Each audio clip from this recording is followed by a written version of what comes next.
এখনও অন্নপূর্ণা ভাণ্ডারের ৩,০০০ টাকা পাননি? এই ৮টি কারণেই আটকে যেতে পারে আপনার টাকা। রইল তার চটজলদি সমাধান। চলুন আজকের ভিডিওটি শেষ পর্যন্ত দেখতে থাকুন। অন্নপূর্ণা ভাণ্ডারের টাকা এখনও পাননি? রাজ্যের সবচেয়ে জনপ্রিয় প্রকল্পগুলির মধ্যে একটি হলো অন্নপূর্ণা ভাণ্ডার প্রকল্প। এই প্রকল্পে রাজ্য সরকার মহিলাদের জন্য মাসিক ৩,০০০ টাকা করে দিচ্ছে।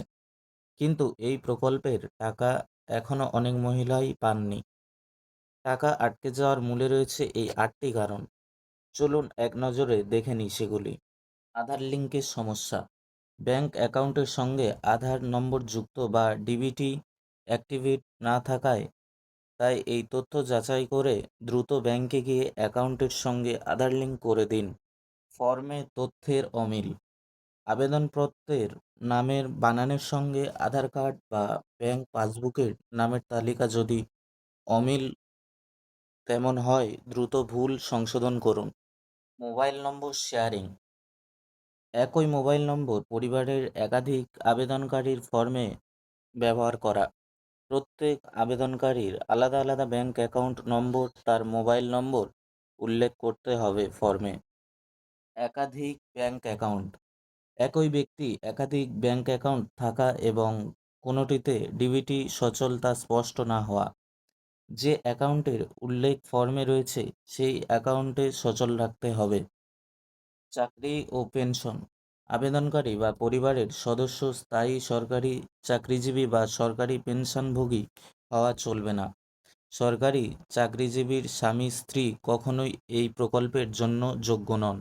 অর্থাৎ আপনারা যারা ফর্ম ফিল আপ করেছেন তারা কখনোই এই টাকা পাবেন না। আয়কর দাতা। আবেদনকারী নিজে অথবা পরিবারের কেউ ইনকাম ট্যাক্স পেয়ার বা আয়কর দাতা হলে তারা অন্নপূর্ণা ভাণ্ডারের সুবিধে থেকে বঞ্চিত হবে। সেক্ষেত্রে বাকি সব যোগ্যতা মিললেও অন্নপূর্ণার ভাণ্ডারের টাকা আপনি পাবেন না। অর্থাৎ আপনাদের ফ্যামিলির কেউ যদি আয়করদাতা বা ইনকাম ট্যাক্স দেয় তাহলে আপনি কখনোই অন্নপূর্ণা ভাণ্ডারের টাকা পাবেন না। নথি জালিয়াতি। ভুয়ো কাস্ট সার্টিফিকেট, এসসি বা এসটি বা ভুয়ো শারীরিক প্রতিবন্ধী সার্টিফিকেট জমা দেওয়া, এটি যদি ধরা পড়ে তাহলে আপনার বিপদ হতে পারে। চলতি ভেরিফিকেশন। প্রশাসনের পক্ষ থেকে বাড়ি বাড়ি গিয়ে স্ক্রুটিনি ও নথিপত্র যাচাইয়ের কাজ এখনও সম্পূর্ণ না হওয়া পর্যন্ত টাকা আপনি পাবেন না। আপনার কি করণীয়? আপনি যদি এখনও অন্নপূর্ণা ভাণ্ডারের টাকা না পেয়ে থাকেন তাহলে কি করবেন?